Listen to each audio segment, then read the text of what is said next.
individuals. Welcome to Race, Rage, and Fear. I'm very thankful to Kate, who is going to help with technology today. In just 1 second, let me pull up my notes. And I'm still got people joining, so it can be a nice slow rolling start. A nice slow start. Welcome. We I'm going to give people just a couple more minutes. We had people literally signing up at 6:30. It's now closed registration, but give people just time to get in and get your snacks and all that good stuff. It's too many people for me to be nosy and see the backgrounds. That's usually my favorite part of Zoom. It's to look at the background. But welcome to Race, Rage, and Fear. Oh, this is awesome. We are also live streaming this to YouTube. So if any of you have trouble with your Zoom at some point, get disconnected and can't get back in for some reason, I will post the link to the YouTube in the chat in just a moment, and you can find it there as well. Find the stream there. Awesome.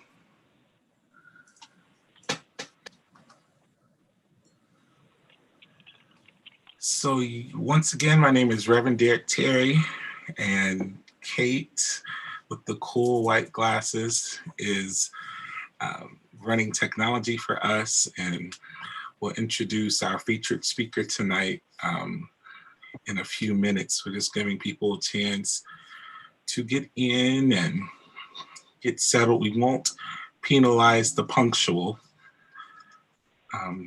but we're expecting close to 200 tonight, but you know how that goes. Something comes up, so may not get that exact amount, but we are going to get started in just about another minute or so.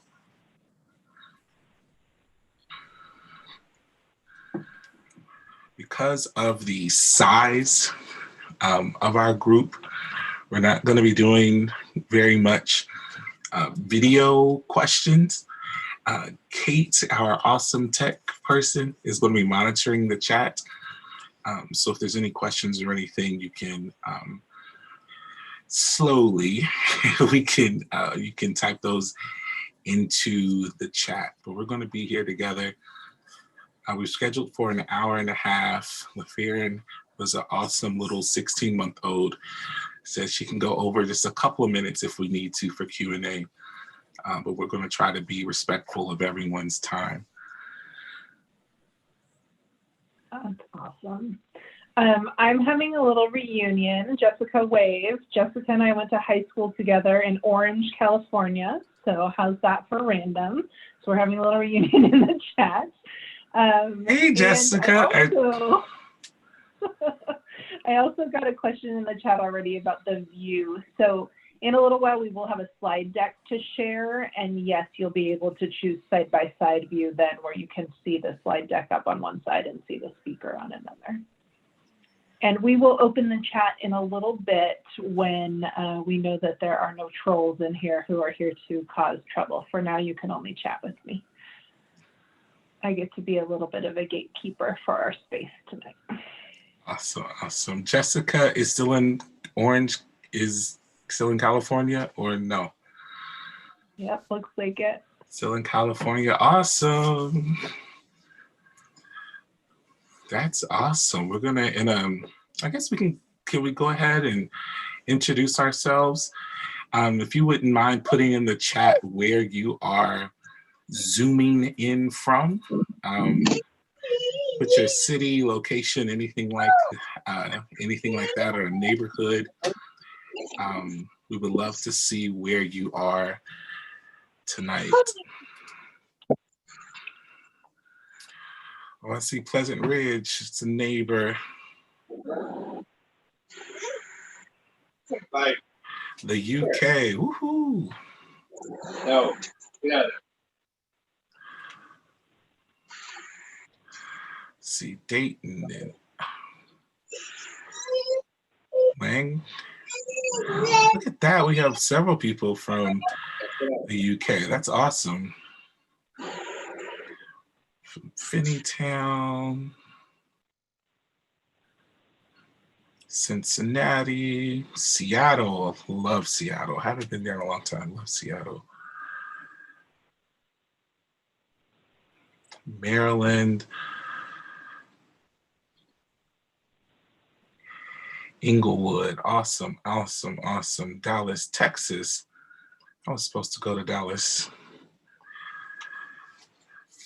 This is awesome. We have people from all over. So I think we're going to go ahead and get started. How does that sound, Kate? I think we're good. Awesome. Go So for it. any late comers, you'll monitor that for us. Let's see. Awesome. Indianapolis is in the house. So thank you all so much for coming to tonight's Race, Rage, and Fear. We, just a brief background of how we got started. If you've been to these before, you've heard this before. I'll try to punch it up a little bit, make it a little more exciting. But we started these after the 2016 election. My church is diverse. It's Black, it's white, it's young, it's young plus, it's Democrat, it's Republican, it's pretty progressive and slightly conservative. It's there are people that are not staunch conservatives, but they vote Republican. And so after the election of 2016, we were just, half the congregation was worried, is my gay marriage going to be dissolved? What's going to happen? There was sexism, there was racism, there was all these things that came up during the election. And half of the congregation was just completely flabbergasted at the result. And so lots of people, I consider myself a history buff. I love to study, especially the Civil War and presidential biographies. I'm just a huge nerd. And so lots of people were asking me, what do you think happened? What happened? And I found myself in this current election, well, in the most recent election, talking a lot about the previous president. So I would, Obama. And it really came down to, for me, not just racism, but racism was a huge factor in some of the things that we've seen. There are things that have been normalized in the last couple of years that most of us thought would never be normal again, right?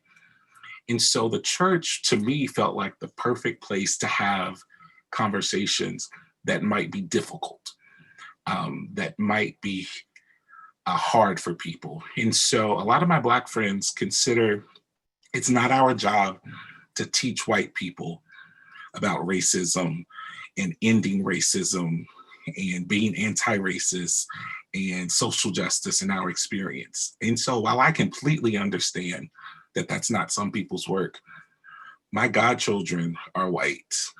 Half my membership is white. I serve in a pastor church in a diverse but still pretty white neighborhood. And so I didn't have that luxury, and I wanted to provide a space specifically where white people could feel comfortable not knowing or being ignorant or not be afraid to get it wrong. A lot of times people say, well, I don't want to ask questions. I don't want to say anything because I don't want to get it wrong. And so, whereas in this space, we will correct, we won't scold or chastise or belittle or, we won't do anything like that. And so that's pretty much how we got started with this work. We call it Race, Rage, and Fear, not just to be provocative, but because That's exactly what race and conversations about race can evoke, is rage and fear. And so that's exactly what we wanted to talk about, is where does this rage come from? What does this fear come from? And what information can I provide, can I share that will help you to identify systems of racism and how you can dismantle them? There's one really important thing also to consider for our work here. Our work is not to try to convince you that racism still exists. That's not the work at all. I've been in conversations and see people argue on Facebook about whether racism is still around, whether it's systemic.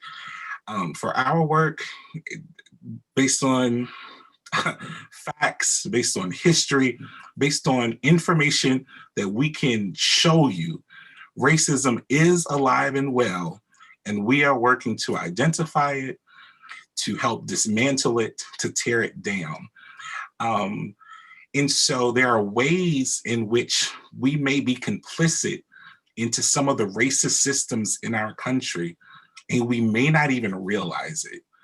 You may not even realize that what you're doing and where you're shopping and where you're going actually supports those systems. And so race, rage, and fear is to help you to identify that kind of stuff, to think about it. And then we always end with, and what can you practically do to help to end the systems of oppression and bigotry and racism that have plagued our country? And it's not about arguing with your drunk uncle on Thanksgiving, right? It's not about seeing someone do something racist and you yell at them that they're a racist and point your finger and post it on Facebook. It really is about finding your space in your community, in your world, identifying what racism looks like in the realm of possibility that you can actually work within and change within your energy, within your resources, within your background, and helping you to be emboldened and empowered to bring about that collective change. It's really not a, one-on-one at the family function ruining, like I said, Thanksgiving for everyone. And so that's pretty much what we do. I'm super, super, super excited tonight to have a friend. Doesn't even seem like the appropriate word, because we have literally been like siblings since the second grade. My friend, the future doctor, Lafarin Meriwether, she'll tell you a little bit more about herself, but we literally met the first day of second grade in elementary school in Louisville, Kentucky. And we went to the same elementary school, middle school, high school, and went to rival colleges for undergrad.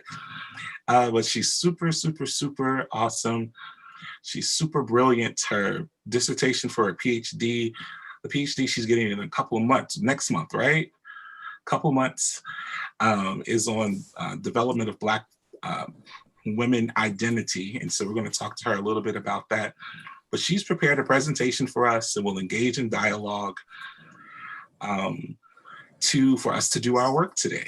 So without further ado, I'm going to introduce one of my best good friends in the whole wide world. I have to make sure I call her by her real name, Lafarin Meriwether. Good evening, everyone. I am so excited to be able to be with you today. It's one of those things like when your friend calls you and is like, hey, are you available? Yes, I'm available. How can I be of service? And I think that's something that our parents have always taught us, is to be in service. And it's wonderful that we at this age can live out what they have taught us to do. And so I am excited to share with you all today. I think we're in a place in our world where we have to have these conversations, and I appreciate your ability to be present, to hear and to engage and to be challenged by what is being said, and to know that there may be times where you may be offended by what you hear, but it's okay. That's a good place for us to be so that we can start talking about what that means. As Derek said, my name is Lafarin Meriwether. I am a writer, a scholar, a mother, a sister, all of those things. And on July 31st, I will officially be Dr. Lafarin Meriwether. So I am super excited about that as well.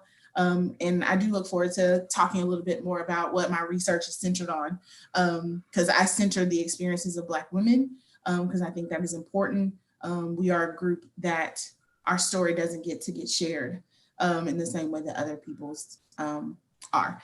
So without further ado, I will go ahead and share my screen so that we can go ahead and get started. I'm gonna put it where it's in front of me. Uh-oh, I'm working from 2 screens here, so bear with me. Fancy. All right. I got 2 in my phone. I don't know if that's a good thing or not. You know what? I'm not doing Congratulations. People are congratulating you in the chat. Thank you all so much. I appreciate it. So rage, race, and fear. And so Derek and I had a really long conversation. He's already shared with you how they got here, but I was very interested and intrigued about how this space was created. And so when he told me about the topic, I was like, this is perfect. This is great, because I've been having probably these conversations my whole life and being like, let's talk about why that is problematic. I tend to be more of a person who, the way that I dismantle racism is within the system. If I'm in the system, then that means that I'm there for a reason and I have power and privilege in that space. I own it, I take control of it, and I use it to make sure that my voice is heard and the voices of those who are not present at the table. So this session is on please stop saying I'm not racist and I don't see color. So we will get started. Before we go into everything, I think it's very important that we center the names. And I know a lot of people see people say, well, say their names. And what does that mean? In the last 3 weeks, we have lost many more lives to senseless police brutality that is rooted in racism and white supremacy, and we have to call it what it is. But I want you to do something different the next time someone says, say their name. I need you to take a moment and actually say that person's name. Understand that when you say their name, you center their story, not the story of how they were killed and how they were murdered and how people videoed it, or because that's not the last thing you would want anyone to see about you is your death on social media. That's not what you want to see. But you centered that they were fathers and daughters and sisters and people who had dreams and had aspirations to change the world in their own way. When you say their names, they become real. Because after a while, you see so many names and hashtags, it's like, it's just another name, it's just another name. It's not another name, it's a person. There was a person attached to that name. And when you say their names, know that none of these people ever thought that their name would be behind a hashtag. And I say that because I don't want my name to be behind a hashtag. I don't want my son's name to be behind a hashtag, which is the reason why we engage in this work and we engage in this dialogue.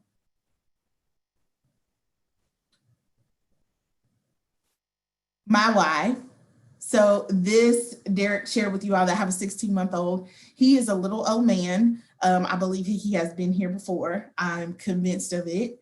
His name is Phoenix Nehemiah, which means a renewal of God's comfort. That is his name.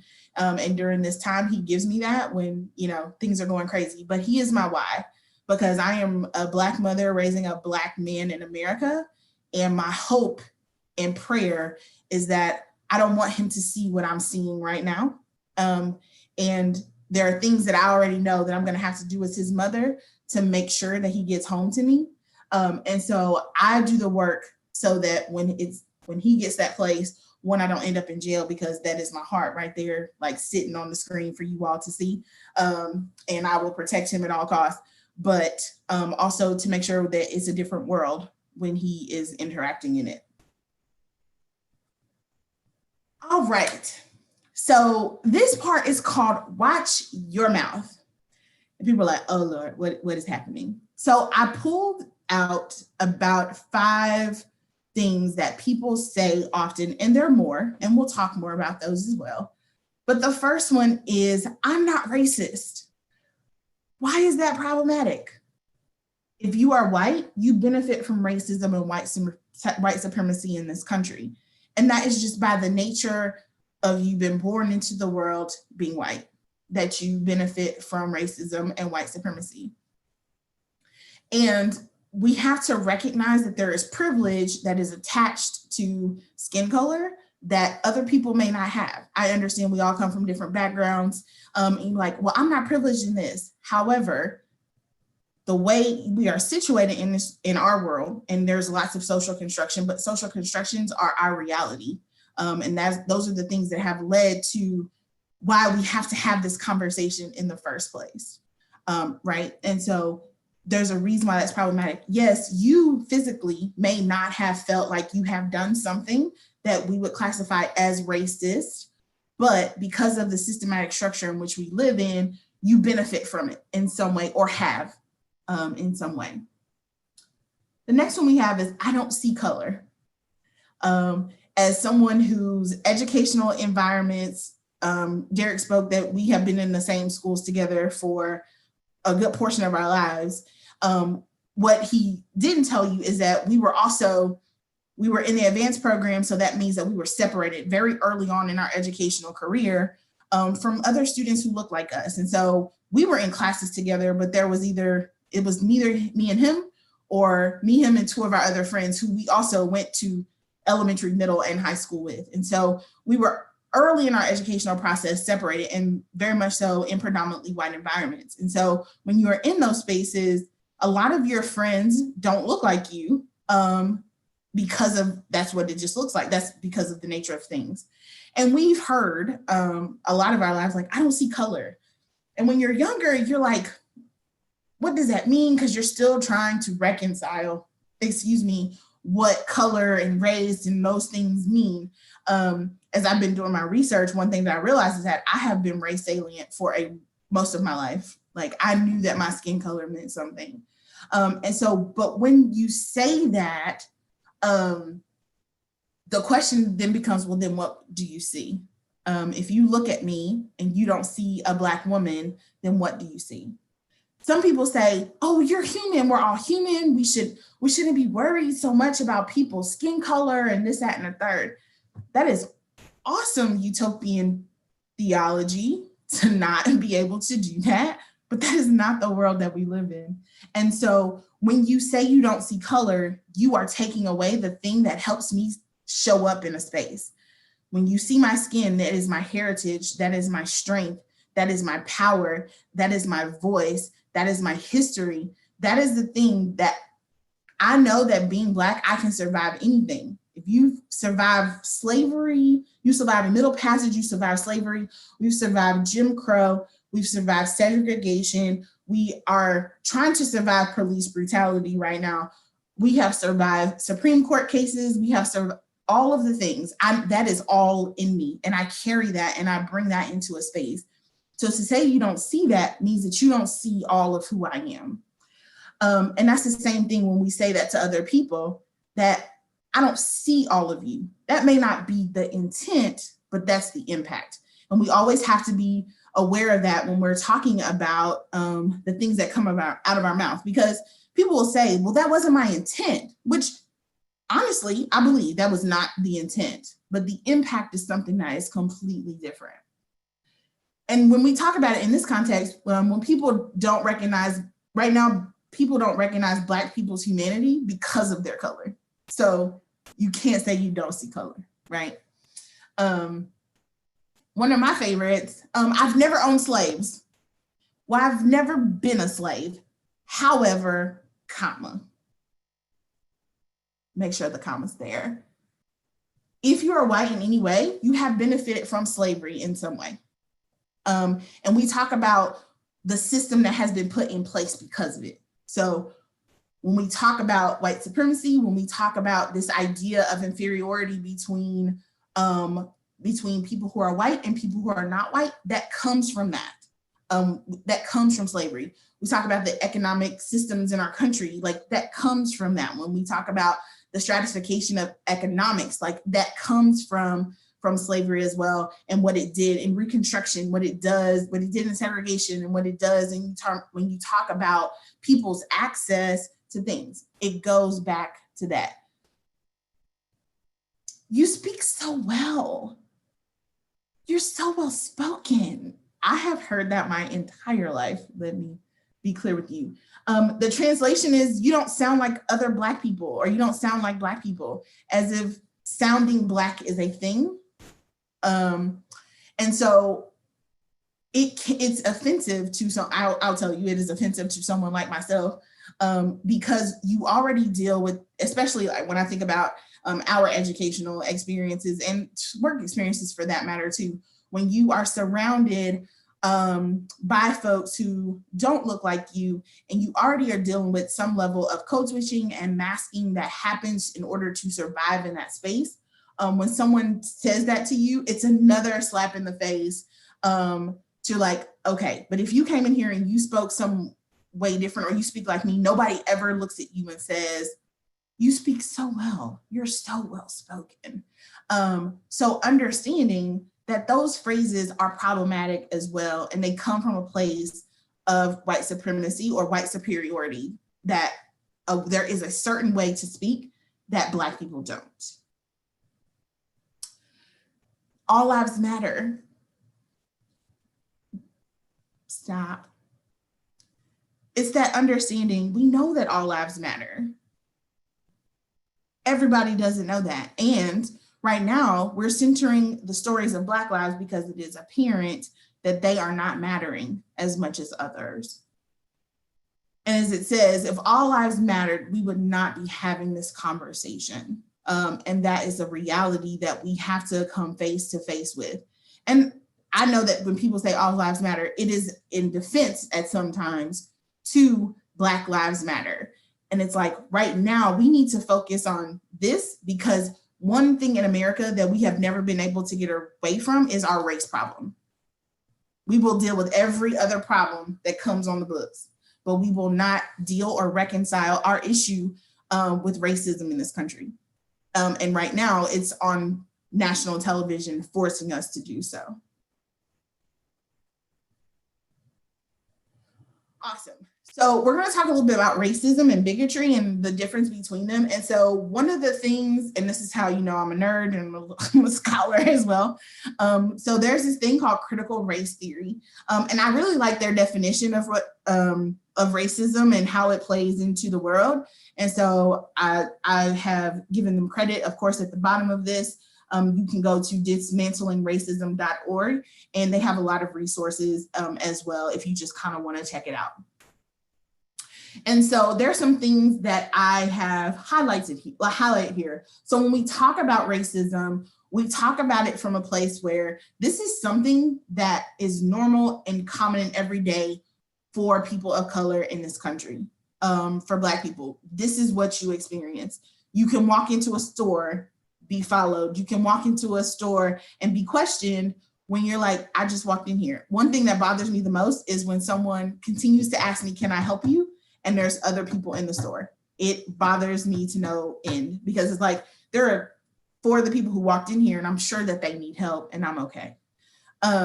So it's about those experiences that you have that make you feel like, why is this happening to me? And, you know, some people call it microaggressions, and to me, it's a lot of macroaggression for me, because I'm so aware of what's going on.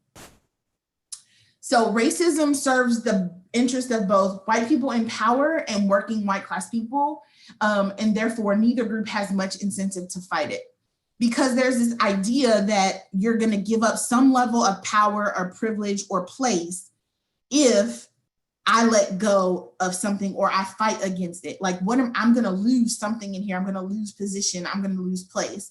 And what we see in the world and in history, when anybody thought they were going to lose position or place, we go to war, we fight, we argue, or we call it reverse racism.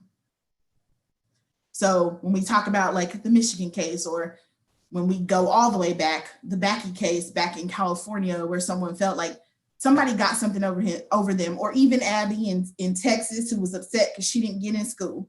All of that came from a place, it was racism. It was coming from a place of feeling like you weren't getting something because you deserved it, and you inherently deserved it because you were white.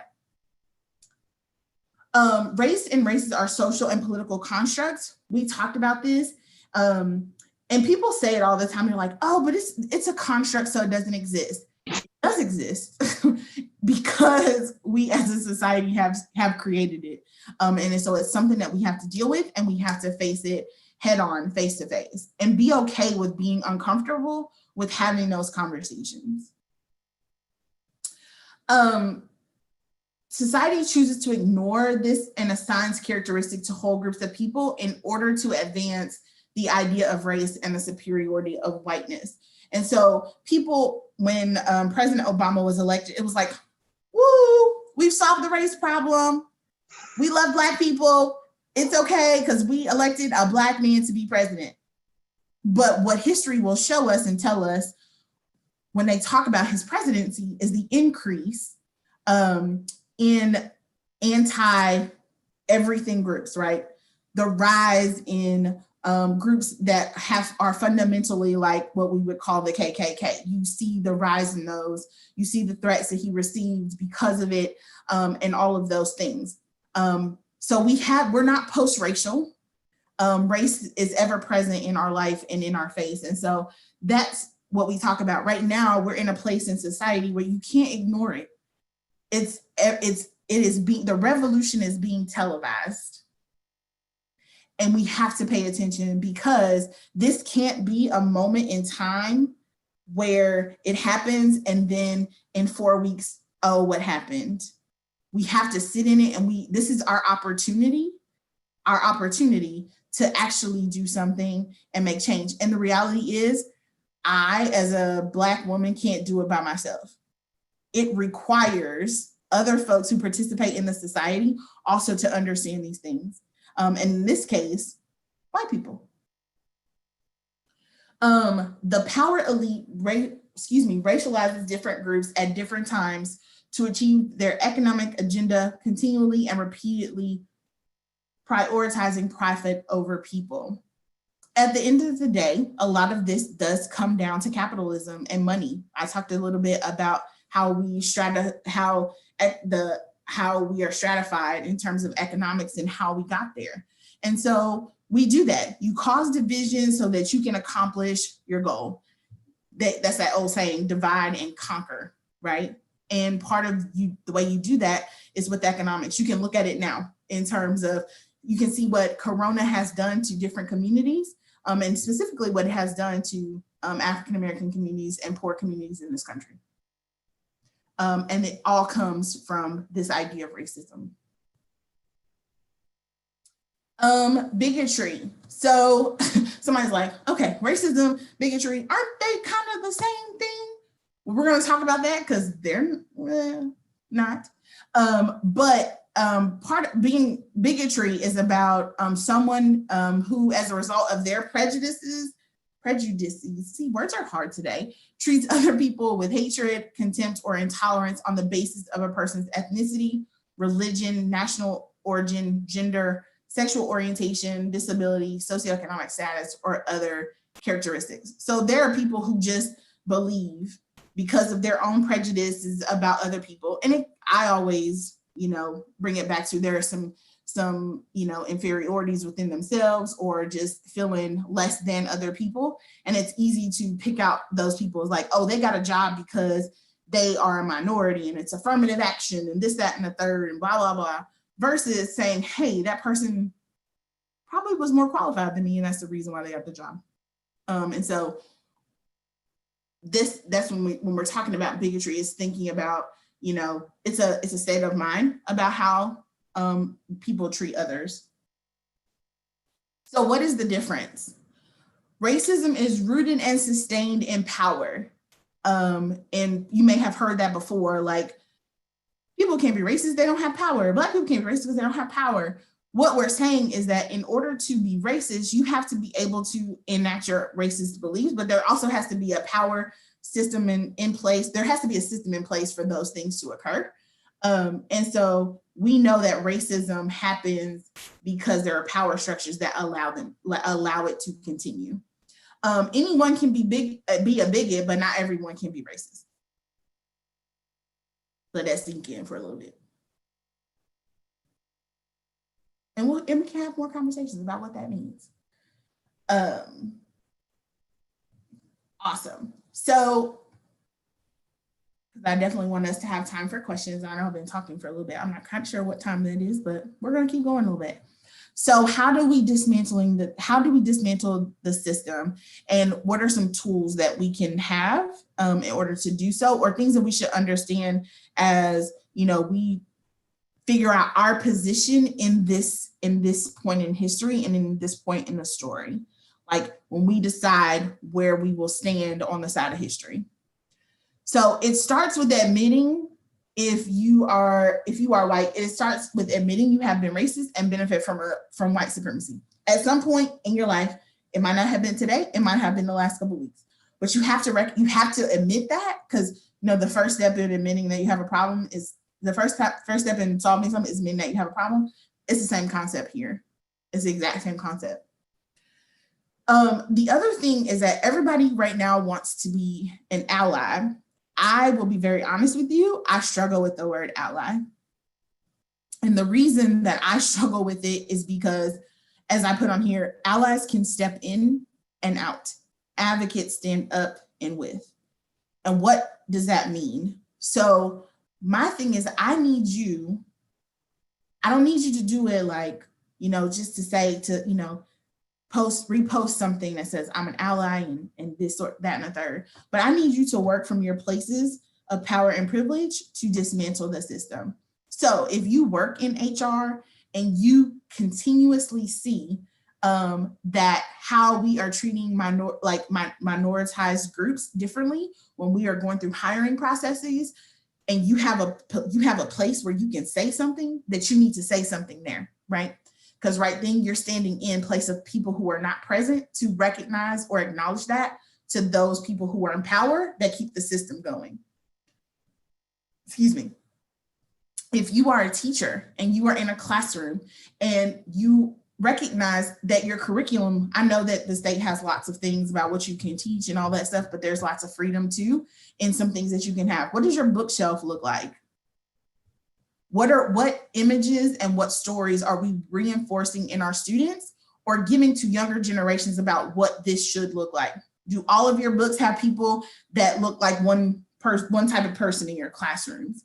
So it's when you're at your boardroom meetings and you're making decisions, or if you are a policymaker and you're making policy, are the policies that you are working on continuing to cause disadvantage to a group?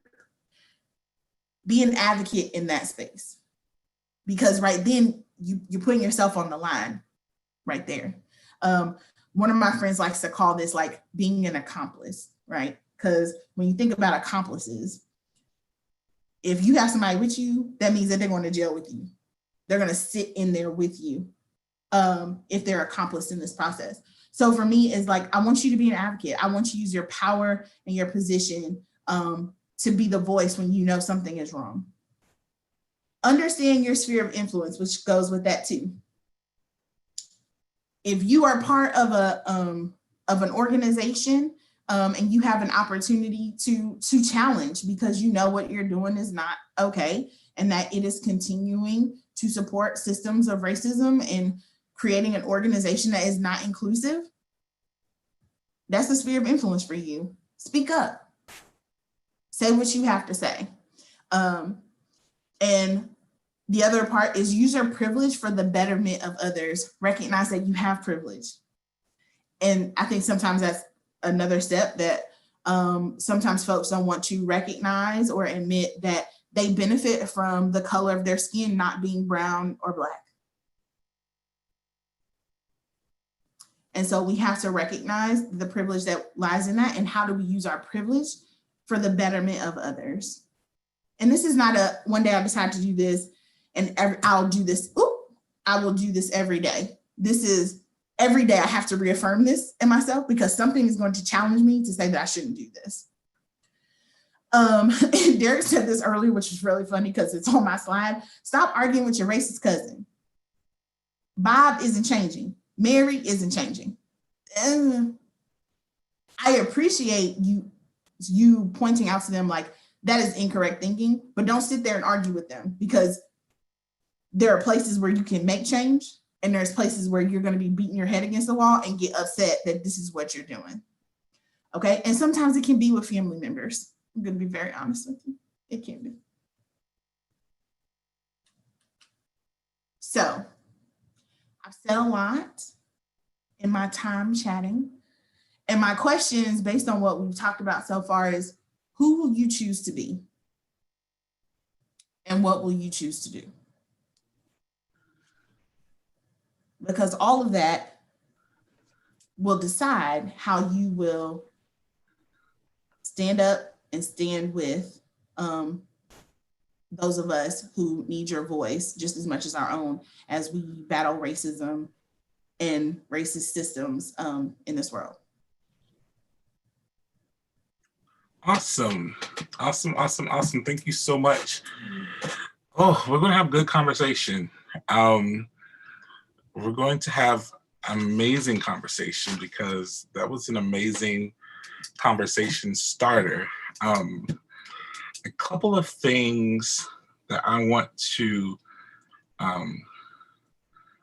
go back to is that whole concept of bigotry and racism, right?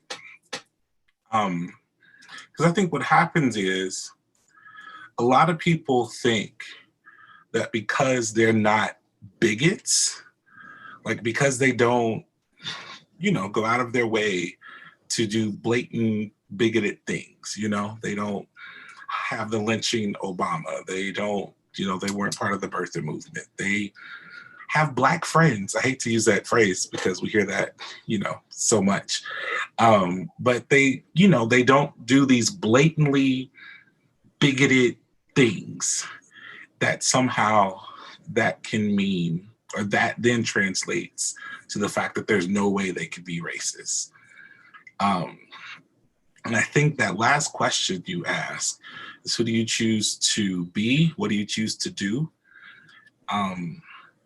To me, that's where we find out your relationship with racism is not so much in what you think, but what you actually exhibit.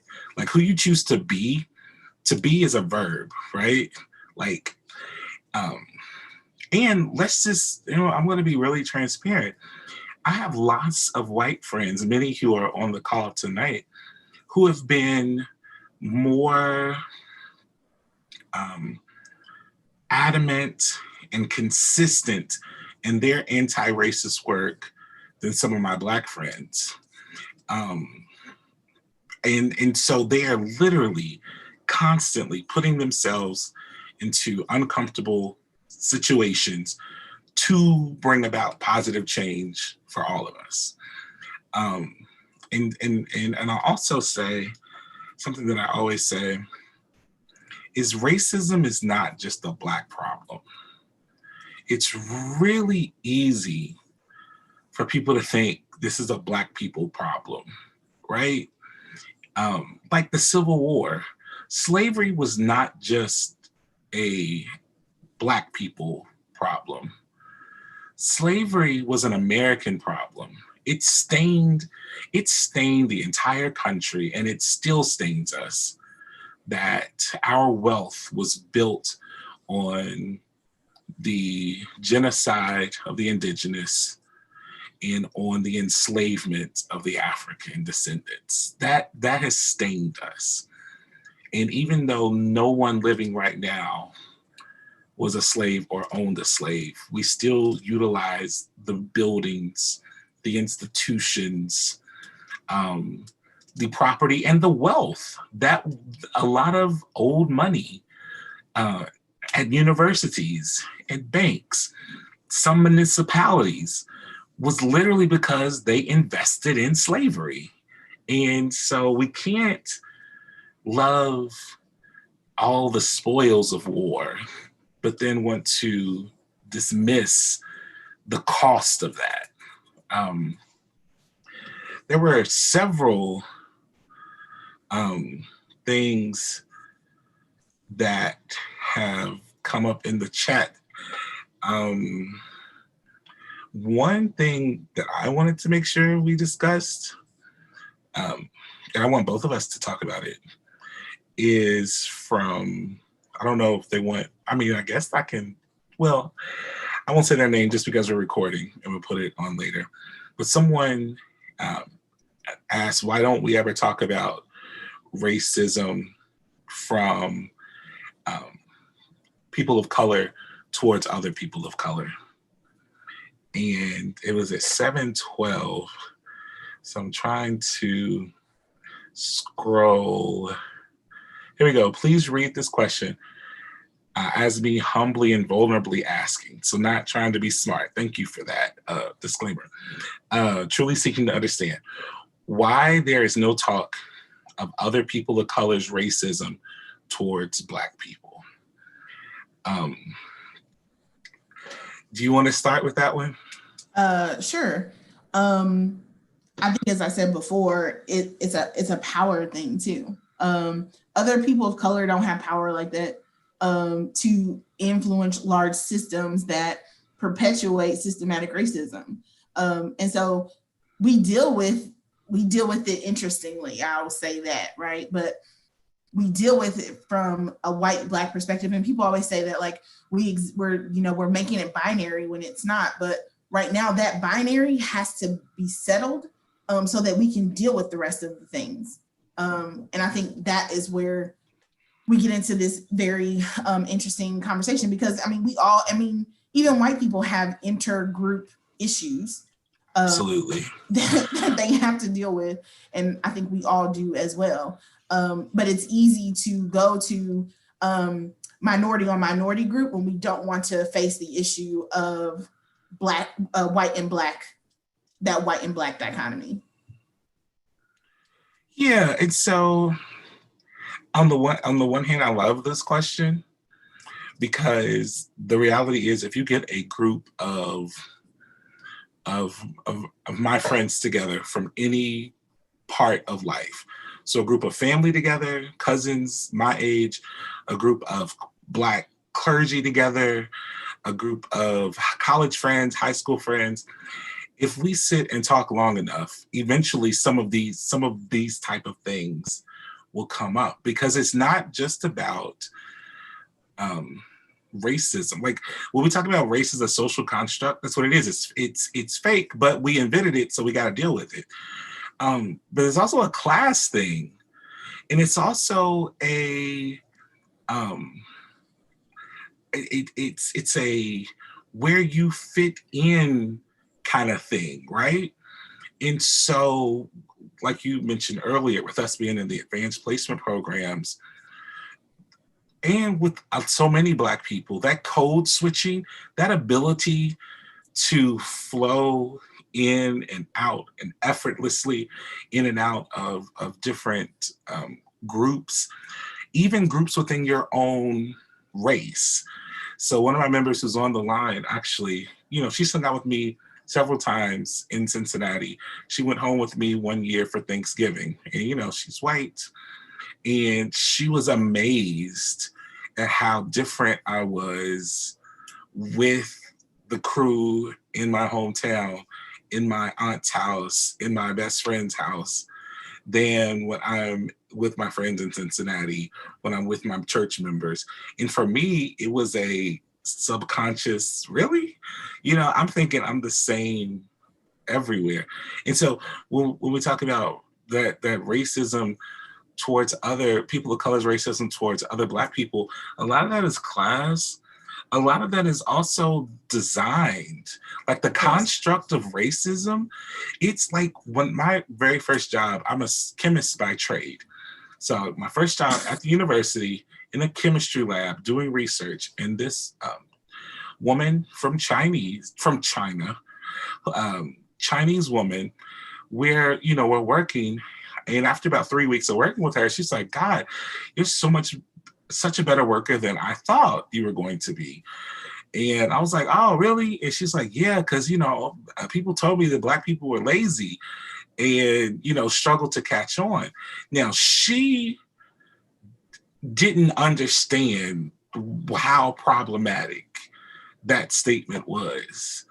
And even, you know, and we had really long conversations about, you can't tell this to every Black person. Like, you know what I'm saying? Like, this is a statement.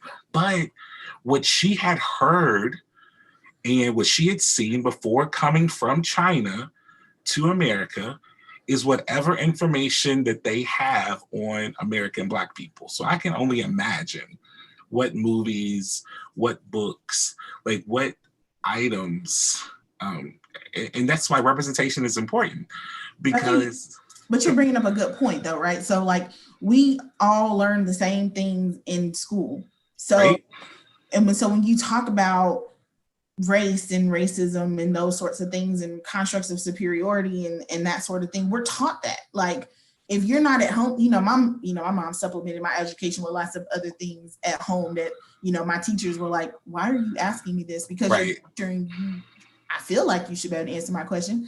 But so we too also learn when you're young, you're learning to place yourself beneath someone who is, and I'll say white in this situation because that's who you're seeing in your history books, aside from like, you know, Malcolm, you know, Martin and Rosa, because, you know, people don't want to talk about Malcolm because, you know, he's a little too controversial versus like, if you listen to him, you might probably learn something. But like, we don't go through the progression. It was like, there were slaves, Lincoln freed us, you know, we had a little bit of segregation, Martin came, somebody sat on the bus, we got some freedom. Like, that's literally what the history books tell you about Black people. I would challenge you to read That Came Before Columbus, because that would also probably give you more perspective as well. Like it just helps situate the narrative of who we are as a people. But like we learned the same things. And so you're also trying to unlearn that you are supposed to be less than this group. And this is why you get treated like this, because people think you're less than, but then you go out into a world and social structures and that perpetuate that. And so that's what we're talking about in terms of, you know, systems of oppression and trying to break down, you know, dismantling this system of racism and white supremacy, like, because you're taught that. The book is called They Came Before Columbus. I know somebody just put that up there. And someone else brought up a really good point. Black on Black is typically not racism, and that's absolutely. But again, like you said, within each culture, like we're from Louisville.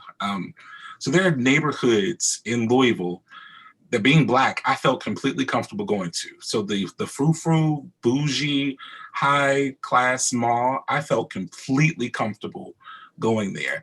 But I had white friends from a poor neighborhood, South End, that would not feel comfortable going to those places because they were like, well, they're going to look at me and, you know, they're this. And I'm like, but you white. And I could not comprehend it because I'm so used to showing up the big Black man that I'm just so used to that being like making people uncomfortable that you either learn how to deal with it or you don't do anything.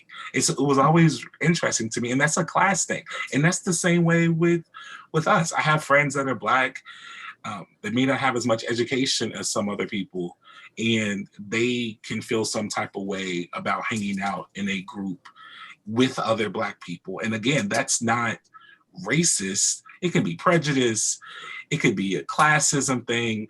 It could just be a I don't like you thing. Like it doesn't necessarily have to be racist. Have you seen anything, Kate, that stands out? Because there's a lot in. There is. There's one specific question that really hasn't been touched on by anything we've talked about. It says, as a Black woman in an org with all white leadership, how do I handle the subject of discrimination? It's evident yet can't be called out because it can always be denied by the leader who has power and influence. I was about to say, I don't have, I'm going to let Kate answer my part. She's an HR guru, so and she's white. No, if I'm going to use your whiteness, Kate. I'm gonna answer it from Black woman who is in a. I am the only Black woman who sits at our leadership table, and literally, if my supervisor is not present, I am in charge of a $42 million operation, and so thinking about that, and I'm in my position I'm in currently, I've only been there a year, but I have navigated spaces like that I've navigated spaces like that my entire life. And so for me, because of where I am in my career, I am more apt to confront than I probably have been in the past. And so the way that I do that is just different though.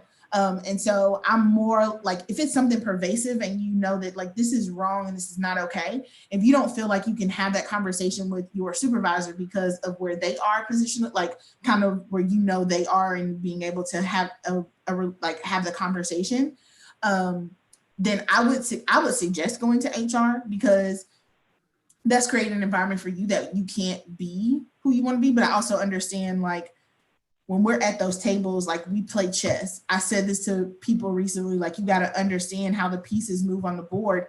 And if you've ever played chess, the most powerful piece on the chessboard is the Black queen. So I always keep that in mind when I walk into a space, like what that means when I'm there. And so how I navigate this, I know that the decisions I make and those things represent a group of people. And I have to be mindful that my actions in there can have a ripple effect.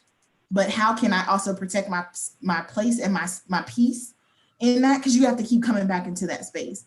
And so if it is one of those things that continually drains you, you have to figure out a way to have a conversation with HR. If you can't have that conversation with the supervisor or the person who's leading that table. I have been fortunate enough so that if I am in a place where I'm like, hey, whoa, that's not okay. Because sometimes I'll call it out at the table. But if it's like one person, I will talk with my supervisor, but that's because he's open to hearing what I'm saying and being like, okay, so like, one, what is the outcome of you telling me this? What do we want to see happen? And so you might not want to confront the person who said it because that's uncomfortable. I'm more of a, I don't want to say confrontational person, but I'm more okay with taking up space in order to advocate for myself, because I'm also trying to change the environment so that the next Black woman who sits at that table doesn't have to deal with what I'm dealing with. Love some of the responses from HR professional in the group or in the chat. These chats, I'm telling you, boy, it's like, right. So what would you suggest, Kate? Just you're my resident HR person. I would have ditto and plus one everything Lafarin said and a lot of what's being named in the chat. I think the one thing I'll add in this moment for white leaders in particular is I've noticed a dynamic even in this webinar and in other spaces like this where folks wait to have their question answered by the expert, like they want the speaker to answer it, or they want the Black person to answer it, and they don't trust the leadership that exists within. Of course, we need to acknowledge people's expertise and wisdom, but if you're a white leader and you're waiting for a Black woman to tell you that she's experiencing discrimination in your workplace rather than just being on the lookout for it, changing your culture, and creating a culture where that cannot survive, you're already failing her and failing the culture of your organization. So rather than waiting for there to be something to do or for someone to do it, figure out how to be the person who does do it. Absolutely. And that's the part where we talk about being an advocate, right? Because, and I love what you said about the difference between an advocate and an ally, because here's the reality. Here's So everyone right now, and actually someone in the chat, I wrote it down because I loved it. Performative allyship. I love that. In Louisville, where Breonna Taylor was killed, and there was a local bar, well-known bar, I won't call them out, but had an ad, protest for Black Lives Matter, then come get a martini. And it's like, and it's the frustrating part is there are times in this country where, a Breonna Taylor is killed, or like, I'll never forget, I tell the story all the time, when I went to Starbucks after Stephon Carter was killed in his grandmother's backyard. And I'm literally in Starbucks trying not to fall apart. And there are these girls like in front of me, like giggling and tickling each other. And they're 4 or 5 years younger than me, but they're not like teenagers. They're grown women, being silly. And I'm like, how are you even being silly? Like, I remember after George Floyd and Ahmaud Arbery and the protests started and the rioting, I was like, I can't, I have a blog, a body positive blog, and I'm like, I can't even post right now. Like, I have nothing to smile about. I haven't, like, this is weighing on me in a way that other people, it's a news story. For other people, it's sad. And even people who are angry, but like, I'm like waking up and sleeping with this. Like, I'm setting up an extra therapy session because he's as big as I am. You know what I'm saying? And like, I know how it feels. And my father's a cop. So I feel like I'm more inclined to, I'm less inclined to be angry and not understand the police because I grew up surrounded by cops coming to my house for dinner and barbecues. But I still feel that same feeling. I'm driving down the expressway today and I passed a cop car and I look to see, are they going to get me? And so it's when you carry that, when, after the Mike Brown, after we found out what was going to happen, after we found out George Zimmerman was off, like, there was a physical, emotional response for days. And that's not made up. That's like real. And so to be an advocate means maybe you can't understand exactly how it feels, but you try really hard to understand. Like, when we say in Christianity, and I'm not proselytizing at all, I'm not that type of preacher. But when we say, like, love thy neighbor, when you look at George Floyd, being an advocate means he's my neighbor. Like, him. It doesn't matter what color. It doesn't matter, where he lived, how much money. It doesn't matter that he was trying to, on purpose or by mistake, pass a fake $20 bill. He's my neighbor, and he did not deserve to die.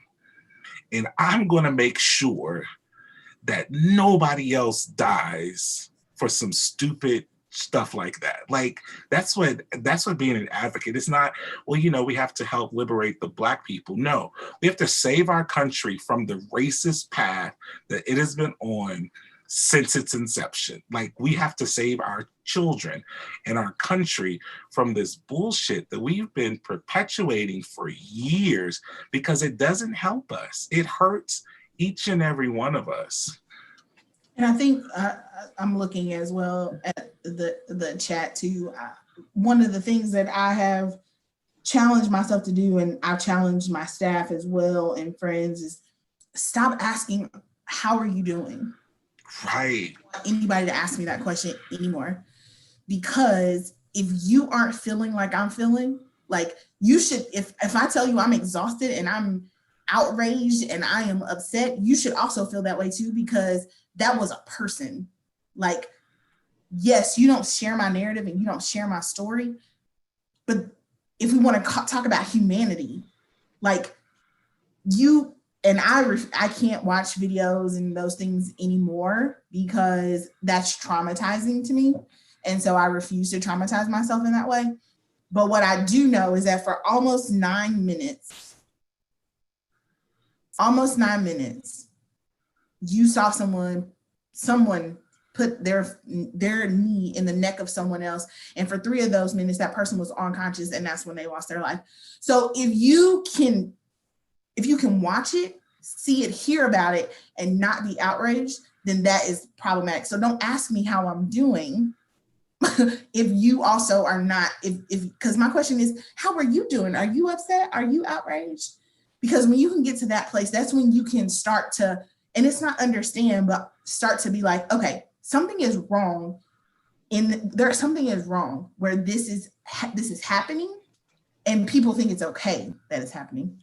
And what is my role? Because now I'm responsible. Because that's the other part too. Like once you become aware and information and knowledge has been shared with you, then you become responsible for what you do with the information in which you've received. Absolutely. Here's my favorite response. Well, not my favorite because I haven't read them all, but one that stands out. I don't see white advocates as helping. I see us as being in solidarity to dismantle racism together as a multicultural movement. And that is so important. And that's something that I have to always tell my Black friends, is that this movement will not work without all of us, because it took white people to build this shit. It's going to take white people to help shut it down.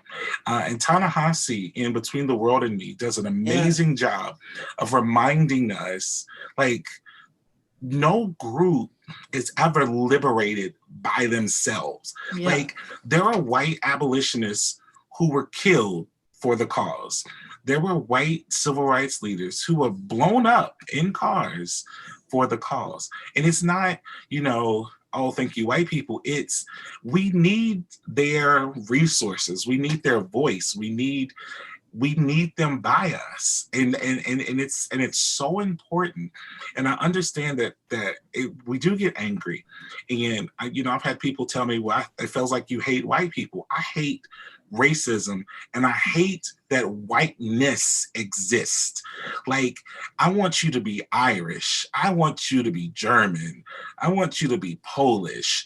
I want to know, without giving the government my DNA, where I come from, right? Like, and I want that to be your gift. Like, I want, because before you were white, that's what you were. You knew where you came from, and it wasn't about being white. But once in this country, it was written into law. You had to be from certain places to become white, and to be white meant that you got certain privileges.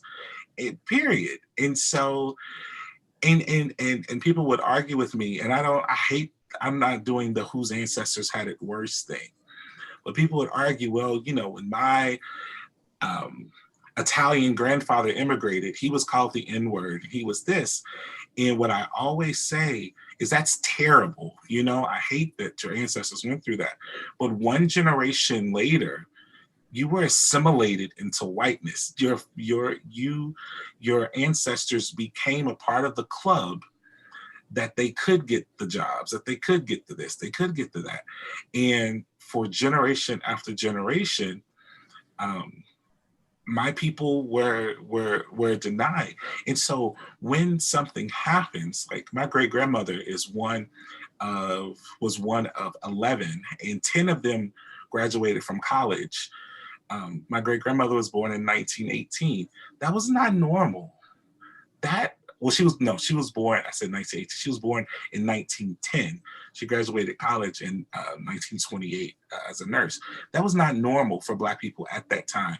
And so that access gave generational wealth that still passes down to me, right? And the same way with my white counterparts. And so it's all about access and ancestry and that kind of thing. What else?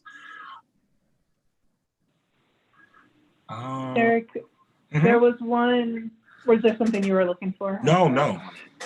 Okay. So there was one question that asked, can you all specifically address fear and how it plays out in this is a Black woman speaking, Black people's behavior and choices, especially young men? Question again? Fear, and how does it play out in Black people's choices, especially young men? I just posted it in the chat. I see it. And so let me tell you how fear starts. fear was planted in me by my mother. Mm. And so Lafarin, who has a 16-month-old who is going to be tall, there is a fear from the time I was younger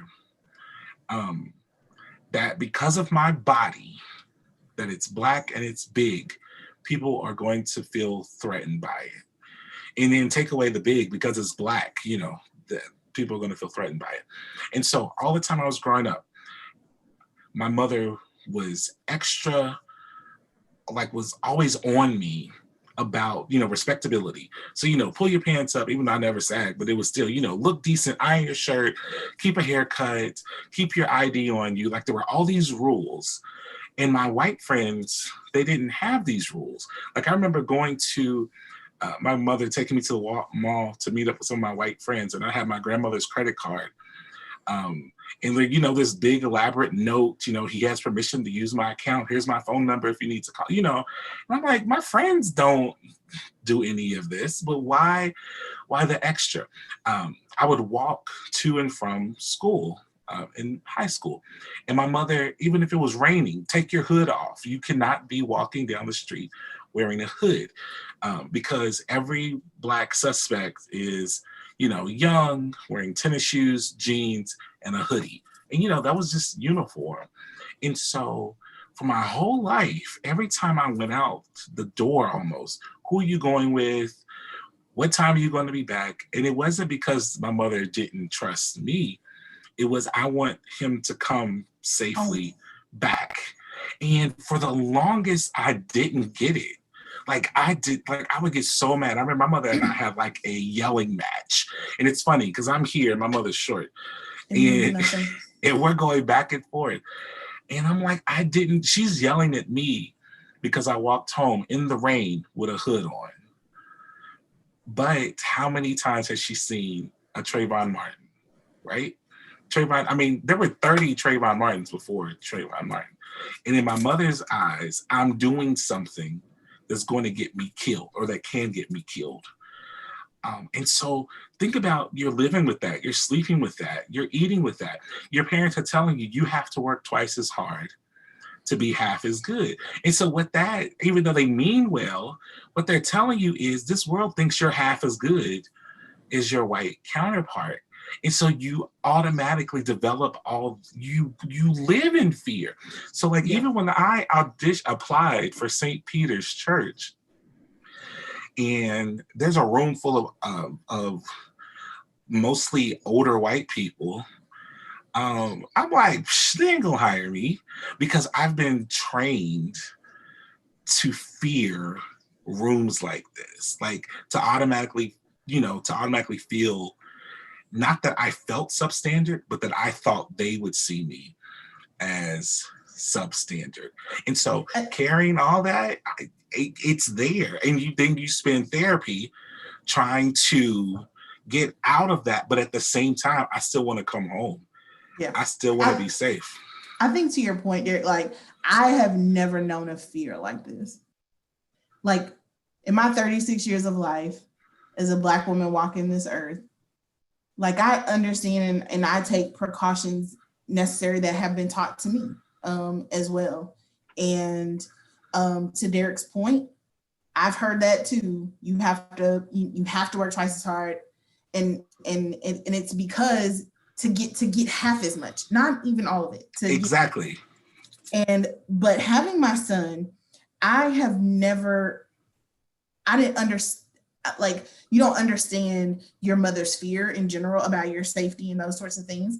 But having a Black son, I have never known a fear like this because right now he's cute, right? People want to love on him. They want to touch him because my son is pretty cute.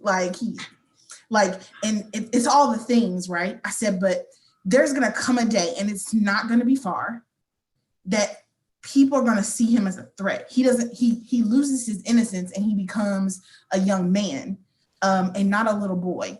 And to Derek's point, my son is quite tall for his age, and he will be. My son will be over 6 feet tall. And so like the day when the world takes his innocence from him and he's no longer that cute little Black boy who, you know, with the big brown eyes, who laughs and smiles at his, like, no one's gonna see what I see anymore, and they're gonna see a threat. And the fear that I have is real, because my goal will always be for my son to make it back to me. But then when you see in the world that even in my home, I'm not all the way safe. Like Breonna Taylor was in her home. Sleep.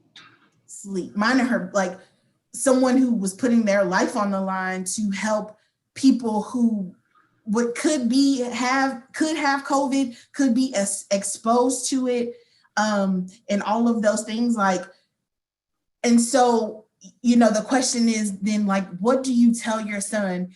And right now, I don't know. I am enjoying the fact that he doesn't know, right? And so I hold on to him a little tighter. If he wants to fall asleep on me, I let him do that. And even when he gets a little bigger, I'm gonna let him do that, because like my biggest fear is that someone will not recognize his humanity as a Black man and take him from me.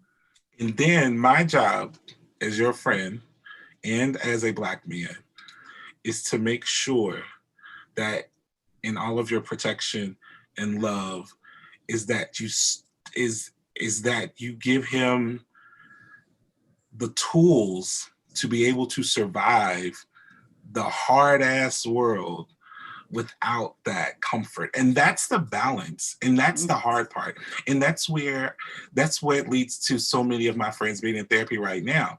So Lafarin, you know my father, right? My father, my sister was the first daughter, or the first girl on my father's side of the family in almost 60 years. So you're talking 2 generations. And my sister was daddy's little girl. My father was the big Black man, and he was raising me to be the big Black man, and to be and to have a level of survival, right? Because this society, it treats me differently than my white counterparts. Like I used to go to the mall with my white friends, and then I finally figured out why they were bringing me, and I could tell you some of their names later. And these were like the rich white kids in school, right? They were taking me because they were following me around while they were stealing Dillard's and Lazarus blind. And I'm actually there with, right. And I'm actually there with my grandmother's, it's Macy's now, with my grandmother's credit card, like actually paying for stuff. And they're coming with empty bags, pulling them out of their pockets, filling them up with $100 sweaters. And I'm like, how do they afford this stuff? And then, you know what I'm saying? And so it's my job to make sure that you gotta let him, like my father would tell my mother, you gotta let him. But then my father was also hard on me because he knew, like, and it's unfair. Because when my white friends would come over, or when I would go to their house, I would be like, mother, it's completely different over there. And I mean, I'll never forget. I told my mother, I was like, I was over my middle school best friend, white, right? Spend the night. His mother came in while we were playing video games, and he was like, we're playing games, come back later. She had like a basket of laundry, and she apologized, sat down the laundry, walked out, closed the door. So I told my mother lost it. Don't you get no ideas? That ain't what we do over here. This is my house, and you the one doing the laundry. That's right. He's too young. He's too old. He gotta be doing his own damn laundry. And I was like, oh. But again, cultural differences. Yeah. And that's what I told members of the church. Like, have you talked to your kids? I talked to some of the white members. Have you talked to your kids about what's going on? And some of them are like, no. And I'm like, you have to. Because their Black friends, this has been on our televisions nonstop. Like, this is every conversation, every church service, every family get together, everything. Like, we don't get that luxury. I saw a question that came up in the chat about talking about gender and really the erasure of the Black female narrative and what has been going on. This hits home for me because, I mean, this is literally my research agenda, is to center the narratives of Black women. And so And I agree. I argue with my male friends often about this. Malcolm X said this once, that the most disrespected person in the world is the Black woman. We have birthed a nation. We have fed this nation off of our bodies. We have manned cotton fields. We have cooked in kitchens. We have stood behind in front of men in this movement, and our stories are not centered. One of the things I talk about in something I wrote, when we talk about like Black female leadership development, we talk about like the civil rights movement, even the Black Power movement, and we talk about Black women who really were the backbone of the movement, and their stories not being talked about. A lot of their names don't even know. People don't you even don't know. You don't even know their names. For example, the woman who organized making sure that all people got to the March on Washington, she actually slept through the march. She slept through it because she was so exhausted, and no one thought to look for her. And so the woman who organized all these people to get to what we talk about as one of the major events in the movement, right? And so, like, what does that mean? And so when I think about Black women and how, you know, we're strong, and we are the most educated group of people on the planet, and people still don't value our voice and our story. And so that is problematic, because even when we're talking about this movement, I saw that, yes, we don't talk about, we always talk about George Floyd, but I was like, we need to talk about Breonna Taylor too, like, and Tatiana, right? It's never, she's never centered, which she should be. Like, this woman was killed in her bed. Come on. And even when we're talking about, I appreciate pointing that out, like, even when we're talking about trans women in this country, we're talking about trans folks in general, like, not even talking about, you know, their experiences. It's what people feel comfortable with. Because if you start talking about Black women, then you have to start talking about all the things that we do to Black women in this country. People are not ready for that conversation, right? We're just not. And well, I'm ready because, you know, I do this, but folks aren't ready for what that means, right? And so that's the problem. We're not ready to talk about, you know, what Black women do for this country to make it move and all of those things. But in my research, I really talk about identity formation of Black women and how they get there. And a lot of it talks about how, you know, they've been taught to grind and to keep working hard, regardless if you're recognized or not. Like, it is in you. You have inherited an ability to survive, and that's what you do. And I don't want that to want us to have another generation of women who think that, but we live in a world that perpetuates it. Absolutely. And it's really interesting. Someone brought up something. The voice of Black women comes in the form of a lot of fiction. Is there any nonfiction resources that might be recommended? We'll definitely get some resources together. I actually think, I'm a biography person. I have a bookshelf full of them. So I'm about to say, we'll get you some stuff. But fiction is important too. Fiction and movies and art. It's very important, and it takes work. And so I consider myself a womanist, a feminist, and I get it wrong all the time.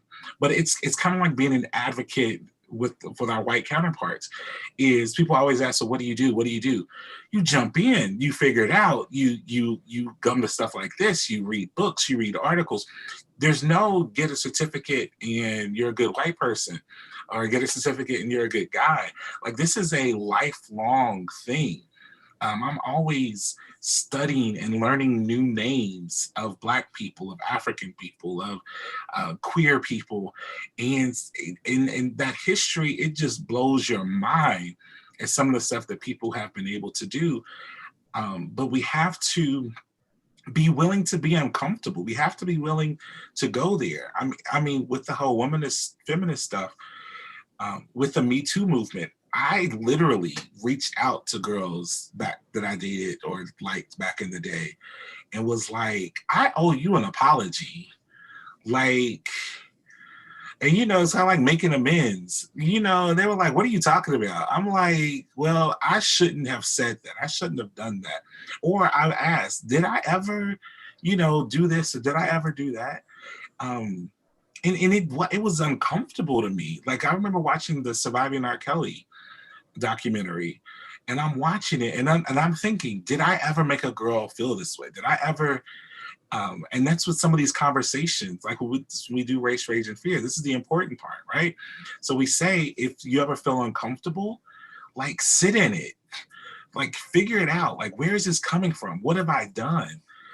Don't just push it away, but figure it out.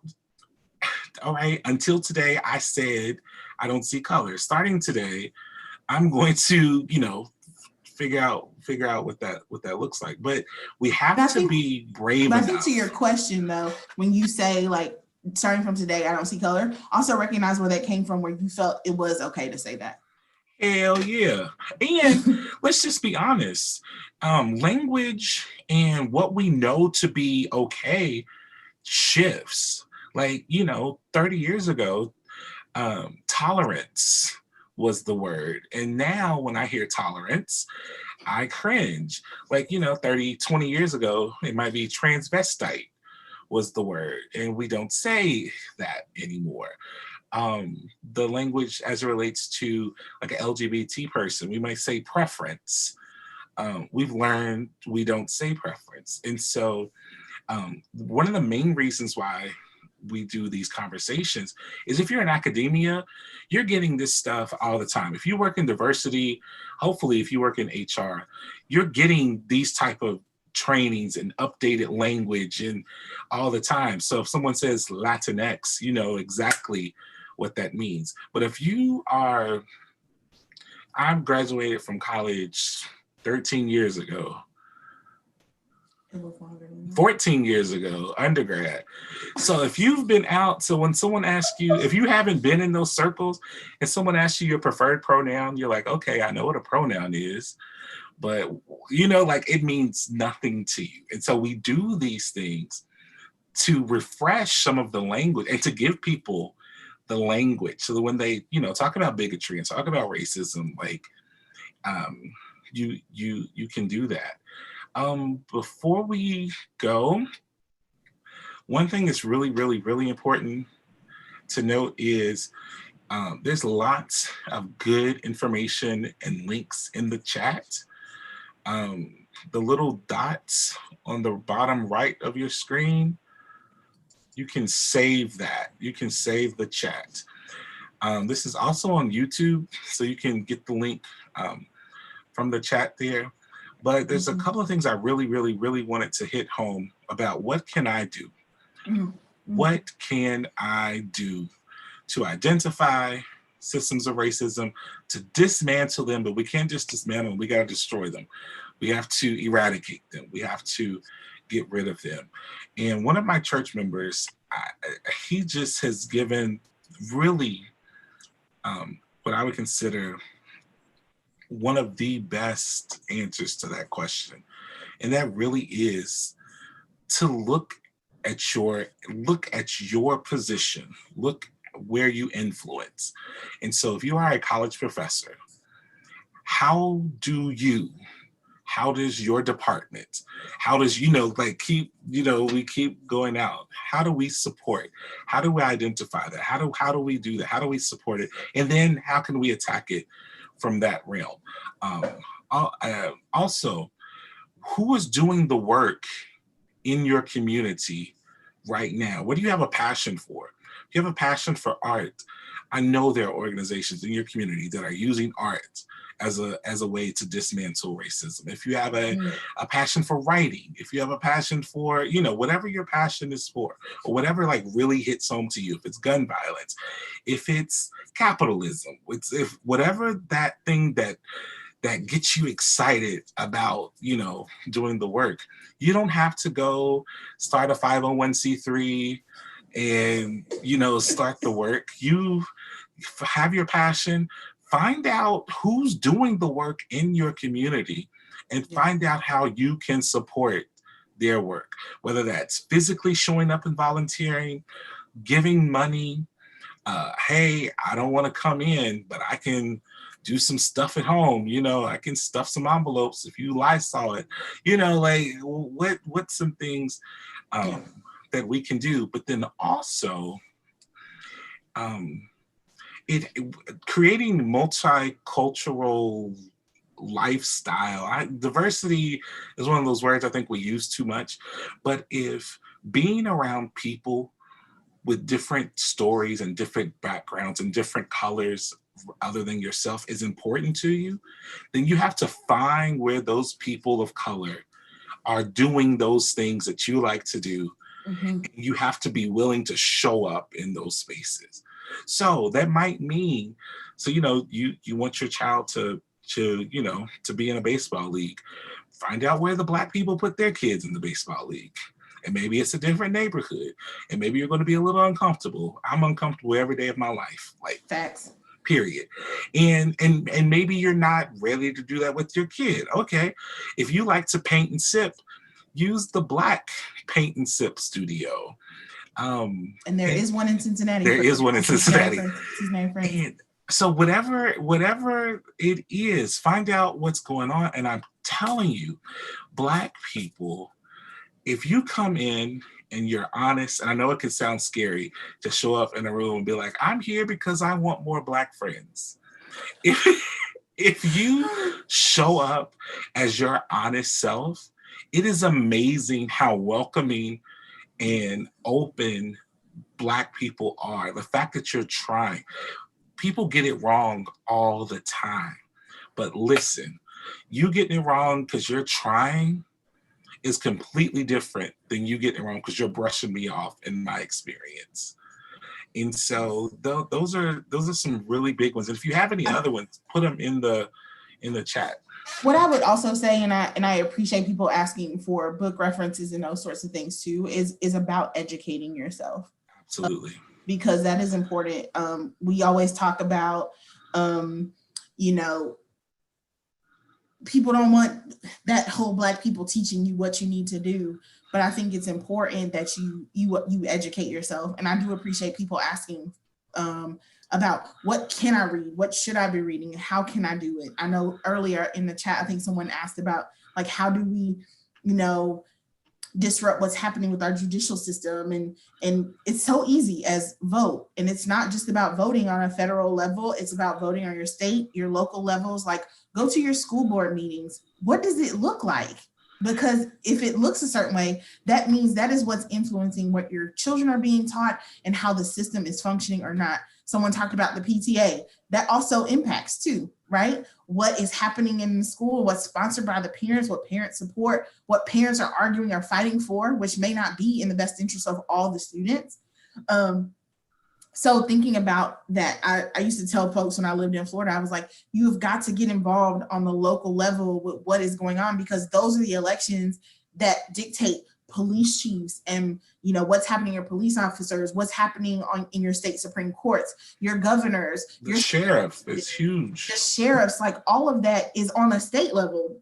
Federal, they're not doing that, but you need to talk about what's happening in the state. But that's the reason why across the country people are doing everything possible on the state level to enact change and get people's attention. And when we talk about voting, we talk about voting suppression. Like, there's a reason why half of the voting machines in Georgia did not work when they were supposed to. That's voter suppression, and that's real, because they knew that the turnout for change, because people are, okay, I cast my ballot and there's some change that can occur with this ballot, and people don't understand really the power of the ballot. But use your ballot to make a difference. Like, don't just vote a certain way because that's what your family has done for the last 50 years. Clearly, you see what has happened the last 50 years. There's some different choices in the world. Run for office if you feel the need to do so. Like, step in to a place where you will have power, position, and influence to make a change. And work with candidates who you like and support. Like, don't just like and support them. Give money, volunteer. Like, And judges, like when they're disrupt Judges, you because before I forget. yes, because their terms aren't like other people's. I'm actually really proud of our Supreme Court. I was a little concerned, but someone who follows our judicial system, I was a little concerned. But I appreciate, and they made one system, talk to me. From the attorneys that I talked to, it was like no brainer. But these judgeships and what we've seen, well, I think there's someone in the group that's running for judge locally who's been at several of these, if I'm not mistaken, which to me is important because we know that racism sits behind the bench. Like that's in that's at every level. And so, yep, there is Ginger Bach. So I definitely checked her out. And it's just so important. Who's the sheriff? Who's running the jails? Who's determining what happens? So yeah. I think to that point, Derek, it's like you need to choose people over politics because that's how we've gotten to where we are.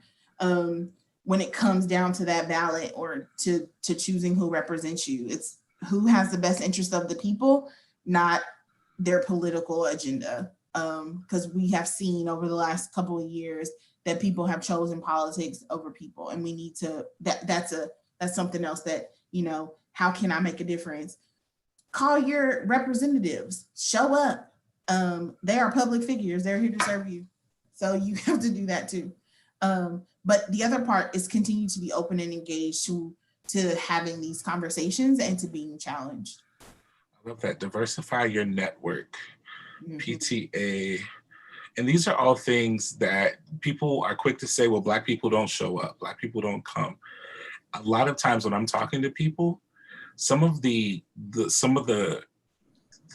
cultural differences in the way we operate, communicate, and show up. And so I've been in spaces and I code switch really well, right? But it can be really intimidating if you have a really one-sided way of doing things. And so whenever people come to me and they're like, oh, I'm trying to get more Black people to show up. I'm like, okay, who's on the leadership team? Are they Black? Because usually what happens is we get called in after the fact, after all the decisions are made, and say, hey, help me get Black people here. And I'm like, if you want us there, and again, this, like, do you have to be intentional? Like, it's hard. Like, even at church, my church is tiny. But I can't just ask all the Black people what y'all want to do. Like, it's pulling in other voices and different ages and being uncomfortable and sometimes messing it up. But I think this, because I don't want to mess up your time, and people have held on a little bit longer. And Kate, I think this is a good time for us to end. What do we think? I think so too. Thank you all so very, very, very, very much. Thank you to Kate, who is just the Zoom wizard, for just helping and lending her expertise and keeping me on track. Thank you to Lafarin from Zooming in from the from North Carolina, in the middle of wrapping up her PhD. And so, I mean, you know how that works. So I'm just really grateful to that, and really grateful to everyone who came on. We're doing a couple other things. You can check it out on our Facebook page at the church, St. Peter's Cincy. I'll put it in the chat. You can see some of the other stuff coming up. Next week, we're doing a conversation with 3 different Black people on the frustration of what's going on right now, like the frustration of being Black in 2020. Just think about everything we've seen in the year. We just got to June.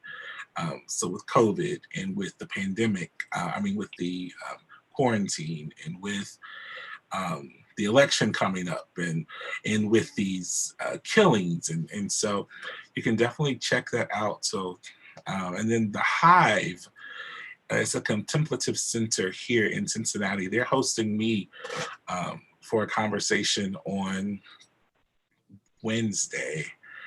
And again, you can see that on the group. And we're going to be talking about, I have a presentation where I talk about the economic exploitation of Black and brown people in this country is heritage. It's like apple pie. It's like, it's all up and through. And so we'll go back over the history from 1619 to the 2000s and talk about the economic exploitation and the cost of racism. When is the get together through? Well, yes, it's called Makes Me Want to Holler. It's on Eventbrite right now, and there are lots of tickets available, lots of free tickets available. And thank you all so much. Thank you for donating. Thank you for everything. And anything before we leave, Kate? I'm just gonna pause and tell people that if you have not saved the chat again lately and something else was placed in there, yes, you do need to save it again. The YouTube link I will post in here one more time. I think that's long enough of a pause. Yep. So if you wanted to chat and you're on your phone or your tablet, you can't save it. So send me your email right now and I will send it to you when we're done here. Oh, someone asked about a donate link. You can, I love my members. You can support by making a donation on the Facebook page. We Are Broke. Yeah, I'm the worst pastor when it comes to taking up offering. But yeah, we are definitely broke. I mean broke. So you can definitely see that on the Facebook page. The donation link is at the very top. Actually. Yeah. So thank you all so much. Really appreciate this, and you all take care. Thank you so much again, Lafarin.